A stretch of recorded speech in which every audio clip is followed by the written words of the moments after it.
Thanks for having me here. I'm really happy to be here and tell you about some of the work we've done. And thanks also to Winston for giving a crash course on Nanopore. One thing I want to try to convince you of is that DNA sequencing is actually really hard to do. As someone who's a technology developer as opposed to a technology user, DNA is really small. The bases differ from one another by just a few atoms, and they're separated from each other by just a few atoms.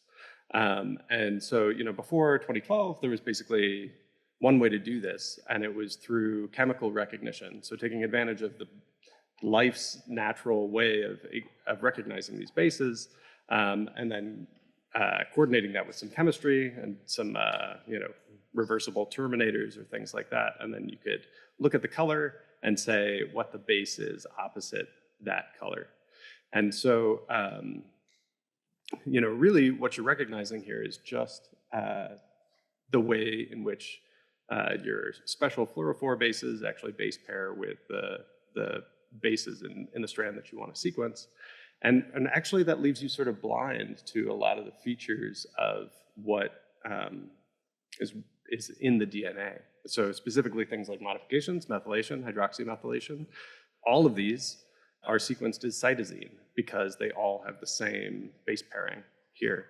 But you're blind to kind of what's sticking off at the backside here. And then RNA is even more complicated. So these are all of the different modifications that exist in messenger RNAs. And then to make matters worse, there are chemists who have gotten to be very creative and made up their own bases that are entirely synthetic. And so you have some of these that base pair with the hydrogen bonding base pairing rules, just like ACTG, but with the donors and acceptors scrambled, or bases like these, which actually base pair with a sort of hydrophobic interaction. And so all of these, have the same DNA or RNA backbone, and so they're sort of biochemically DNA, but actually different. They're orthogonal to the ACTG and to one another, and they have many useful biotechnological applications because of that. So you can make binders that are made of DNA. Suddenly DNA becomes a lot more like protein. You have many more building blocks that you can put on, and you can add useful chemical groups off the backsides and things like that. Having a hydrophobic moiety on there can really increase binding for a DNA binder. But sequencing these bases is actually kind of impossible. You're like looking for where PCR stops, or you have to come up with some clever way of converting one of these bases back to ACTG before you can actually sequence it. And so really there's a need for technologies that are capable of sequencing expanded alphabets. And so I am coming at this from having worked in developing nanopore DNA sequencing. And so we think that has the ability to actually tackle this challenge. So the way nanopore really works is you have a thin membrane that's separating a salt solution into two wells. And in that membrane is just a single nanopore. And then you throw in some DNA bound to a motor enzyme, and electrophoretically it's sort of dragged into the pore. So the motor enzyme is actually controlling the motion of the DNA through the nanopore, whereas the bases here in the pore constriction are actually being read. So a lot of times at our lab we use this MSPA pore. Oxford Nanopore uses a slightly different pore, but the idea is still the same. This is sort of strand sequencing where a motor enzyme is controlling the DNA motion that's being read. Now the bases are actually identified based on how their physical characteristics block the pore constriction. By measuring the ion current, you can actually determine the DNA sequence. So this is one of the early graphs that we got in the lab. And what it just shows is ion current as a function of time. And each one of these ion current levels is a step of the motor enzyme, and different bases held within the pore constriction are actually leading to those ion current changes. And so if you take a bunch of those and you stack them all up on top of each other, you can get patterns that look like this, which are actually associated with the DNA bases. Now, you see a lot more than 4 different current levels there, and this gets at what Winston introduced with the k-mers. So there are multiple bases here within the constriction that are controlling the current at any given time. But you can actually, using Markov models, decode that and turn that into sequence. Now, what's really powerful about this technique is really the entirety, like the entire resistance of the circuit here is actually determined by this incredibly small volume here. It's just 0.5 nanometer tall and about 1 nanometer across. So that means if you change basically anything about what's happening in there, you're going to see a change in your signal. And so that means that things like methylation suddenly become accessible just directly as a direct detection. And you can see methylation, hydroxymethylation. And so we and the Akeson lab looked at this both at the same time around 2013, and you can see it in the signal. So cytosine, there's a cytosine kind of in here, or a methyl cytosine. And so there's an actual methylation actually causes an increase in current. We found hydroxymethylation caused a decrease in current. But these become really large and measurable signals even for relatively small changes. And so around that time, John Craig led, he's a research scientist in our group, he led a journal club where they introduced this base pair here, the DNAM D56 base pair. And we're thinking, oh, well, maybe nanopores could sequence that. And then a little later, we looked at some of the bases from the Benner group. First, I'll tell a short story about these bases from the Romsburg group. So at this point, they were pretty confident that they were putting them into live cells. They'd put them into a plasmid in a particular position, but they were wanting to actually verify. They could see that PCR stopped at this point, but they weren't actually seeing or capable of sequencing it. So we went ahead and sequenced some of their samples. They knew that it was being retained, but they wanted to see what it was. And we were able to not only see that the base was indeed the base that they thought it was, but we were able to even see what the errors were. So that the bases were actually being converted into A's or T's with some likelihood. And also that conversion was actually dependent on the sequence context. So depending on what bases were sort of surrounding that base, you would actually get one error rate or another. And that got the attention of Steve Benner, who then was like, hey, can you sequence my bases? And so that got headed up with Chris Thomas, and we started up an Opportunity Fund grant with the TDCC to look at that. And so one of the innovations that happened in the time sort of between there was this idea of variable voltage sequencing. So typical nanopore sequencing works by pulling the DNA in with a constant voltage. And instead, we're applying a variable voltage. So it's offset at 150 millivolts, but a sawtooth pattern here, or a triangle wave rather. And what that does is the DNA is actually held here by the motor enzyme, but it's read down here, and DNA is actually a little springy. Within each step of the motor enzyme, the DNA is flossed back and forth multiple times. And you get to read forward and backward along the DNA a little bit. And so you end up getting these, instead of these ion current levels, you get these sort of curved segments, and that gives you a lot more information. So someplace here, like where the bases are, or where the ion current levels are pretty much indistinguishable, suddenly you get something that looks like this. You can see, oh, the motor enzyme backstepped. Or something like here, where the steps would have basically the same ion current. Now you can distinguish two different k-mers as totally different signals. This one's kind of on an upslope and the other one's sort of on a downslope. So it gives you more information and allows you to sequence with higher accuracy.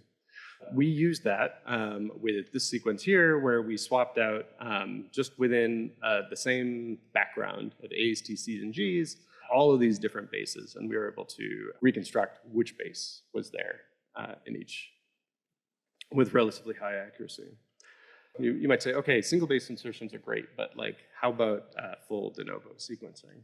And so that's where there's this thing called the k-mer explosion. So at any given time, maybe 4 bases are affecting the ion current that you have, but the dynamic range that you have in your nanopore means that the ion currents are basically somewhere between 20 and 60 picoamps.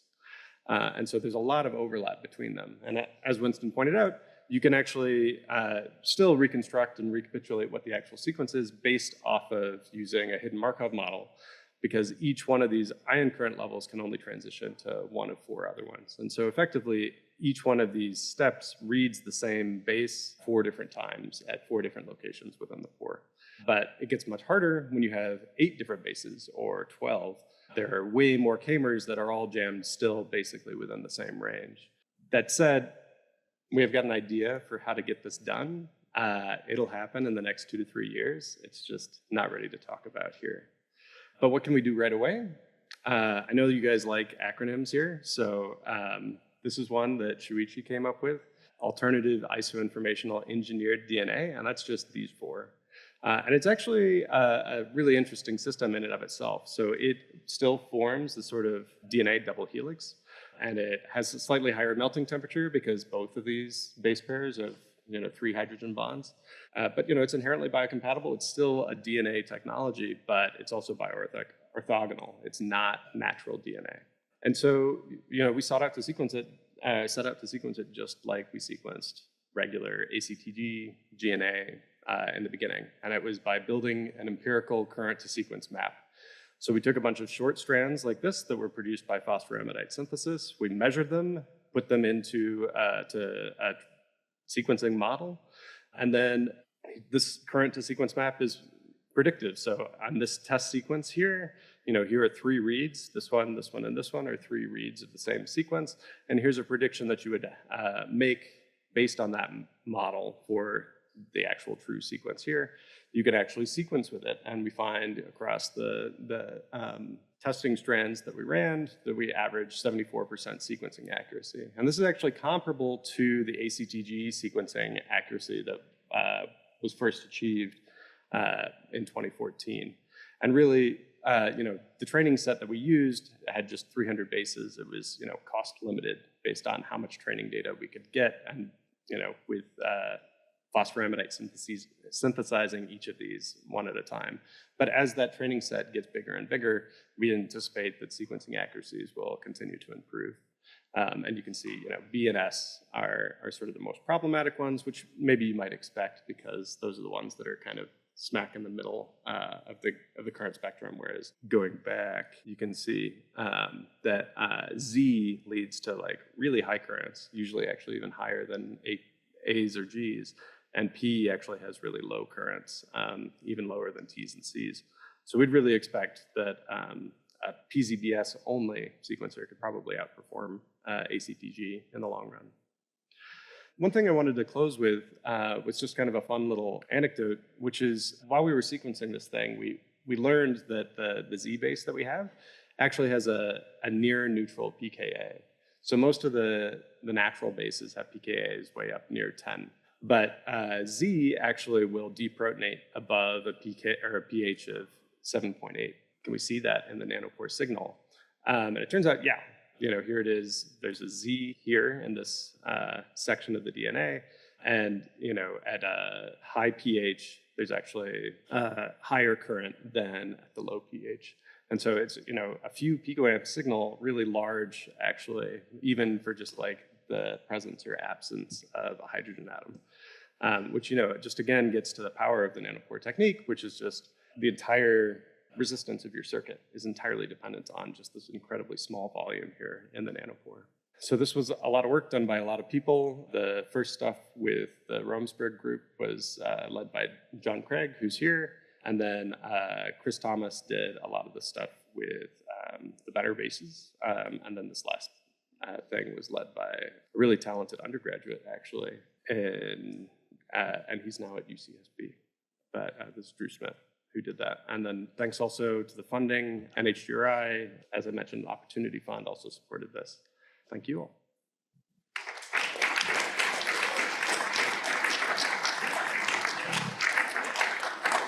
Questions for Andrew? Very interesting talk. So it's very exciting to see it can actually detect any small chemical changes. But I was also wondering, it's very exciting because then we can actually put our long-read sequencing and then see whether there are small changes there. But I was also wondering whether it's accurate to see those changes, to call those changes. So what kind of algorithms or what kind of methods to make sure this, what we detected is actually happening? Yeah, I think all of that, one of the things we found with methylation is that it's very sequence context specific. Some of them have really large changes in the ion current. And it's just like, what are the bases immediately adjacent to that methylation? So, and likewise, for whatever small change you're interested in, some of them are going to be really glaringly obvious, and some of them are going to be harder to detect. And then, you may want to think about, are there sort of additional chemistry steps that you can do to enhance that signal? If, let's say, methylation was really hard to see, but hydroxymethylation was easy to see, you could go through and treat your sample to just convert them all to hydroxymethylcytosine and then, see those or something like that. So there may be, even if it's a hard modification to see, there may be, chemistry that you can pair with that to actually increase the contrast. But if you're using a machine learning model or if you're using a hidden Markov model, in both of these, you're going to have to collect a bunch of empirical training data that looks at this modification specifically in a range of sequence contexts. Yeah. And build up that training data. And so, here sequencing the PZSB, we weren't able to buy enough DNA to train a large, machine learning model. But a hidden Markov model you can train relatively simply with just a small amount of data. Okay. Yeah, this is also one of my following question. Have you also considered kind of build, all machine learning model or like a database to kind of give people a hint what is the signal like, basically, to cause this small chemical change? Yeah, I think all of those models just do really well with interpolation. And so, basically you just have to get enough data in all of the different possible mods, all the different possible backgrounds, all of those sorts of things before you can actually, trust that they're gonna do well. So I think ONT works well for calling ACDG because they've a vast data set of sequencing data. But if you had a new mod that you wanted to detect, you're going to have to build the training data to allow it to see it. Thank you. Yeah. It's a nice talk. I'm wondering, because now the k-mer you mentioned for the ACGT, you have 256 k-mers, right? Then when you increase the engineering the DNA, let's say, so it's enough to, it's like the window in, current window is enough to tell more difference, more than, let's say 4 bases. Like, for example, you mentioned 6 or 12 in future. Where's the limit based on the current, 20 pico amps? Yeah, current? From 20 to 80 or whatever it is. I think 6 is totally doable with the present technology. I think to go beyond that, you start to need to do additional tricks. One thing that's already done really regularly is sequencing the strand and its complement, because that constrains your sequencing quite a bit, because the current signals that you get for the strand and the current signals you get for the complement are wildly different and have sort of different errors baked into them. And so, that's one thing that you can do, and that'll probably get you a little bit more. It doesn't get you to 12, but I can imagine. Yeah, but yeah, we have some ideas for how to. Good. Yeah. Thanks. Yeah.